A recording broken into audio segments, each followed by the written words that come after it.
নমস্কার বন্ধুরা, ঋতুর রান্নাঘরে আরও একবার সবাইকে স্বাগত। আজকে দুপুরে বানিয়েছিলাম চিংড়ি পোস্ত, তারই রেসিপিটা তোমাদের সাথে শেয়ার করব এখন। হ্যাঁ, বলো বলো, কি কি দিয়েছিলে?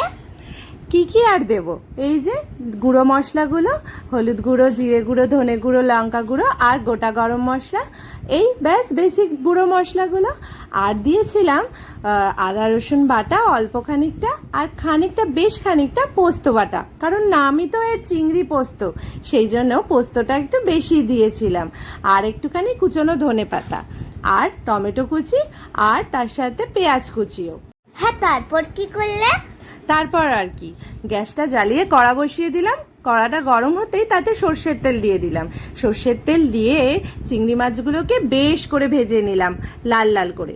তারপর ওই তেলেতেই আর একটুখানি তেল দিয়ে তাতে দিয়ে দিলাম একটু করে কাশ্মীরি লঙ্কা গুঁড়ো, যাতে রঙটা বেশ ভালো রকমের আসে। তারপরে তেল গরম হয়ে এলে তাতে গোটা গরম মশলা ফোড়ন দিয়ে দিয়েছিলাম। ফোড়ন না দিলে তো আবার রান্না ভালো হয় না। তারপরে দিয়ে দিয়েছি পেঁয়াজ কুচিগুলোকে। দেখো, পেঁয়াজগুলোকে লাল করে ভেজে নিয়েছি। পেঁয়াজগুলো লাল করে ভেজে নেওয়ার সময় একটুখানি নুন দিয়েছি, যাতে একটুখানি পেঁয়াজটা তাড়াতাড়ি হয়ে যায়। ব্যাস, তারপরে দিয়ে দিলাম আদা বাটাটা। আদা বাটা দিয়ে বেশ খানিকটা কষিয়ে নিতে হবে।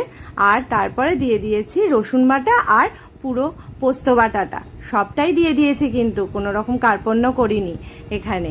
তারপরে বেশ মশলাটাকে ভালো করে কষিয়ে নিয়েছি।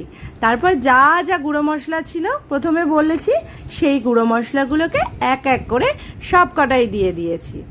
এত কিছু মশলা দিয়েছিলে? তাই জন্য এত টেস্টি হয়েছিল। এত কিছু তো দিতেই হবে, না হলে টেস্টি করব কি করে।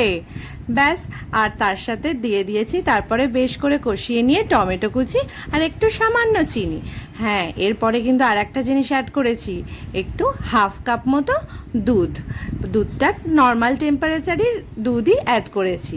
ব্যাস, তারপরে মশলাটাকে দেখো ভালো করে কষিয়ে নিয়েছি তেল ছাড়া অবধি। তেলও দেখো সেপারেট হয়ে গেছে কি সুন্দর।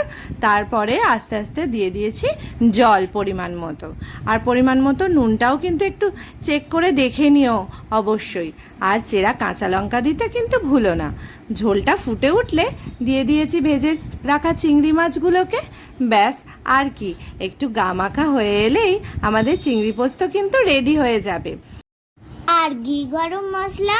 হ্যাঁ, সেটা তো দিতেই হবে। একদম লাস্টে ঘি আর গরম মশলা দিয়ে গামাখা হয়ে গেলেই রেডি আমাদের চিংড়ি পোস্ত। ও মা, আবার এটা কবে খাবো? আমার খিদে পেয়ে গেল তো। এই তো, আবার একদিন করব, তখন আবার সবাই মিলে একসাথে বসে জমিয়ে খাবো চিংড়ি পোস্ত।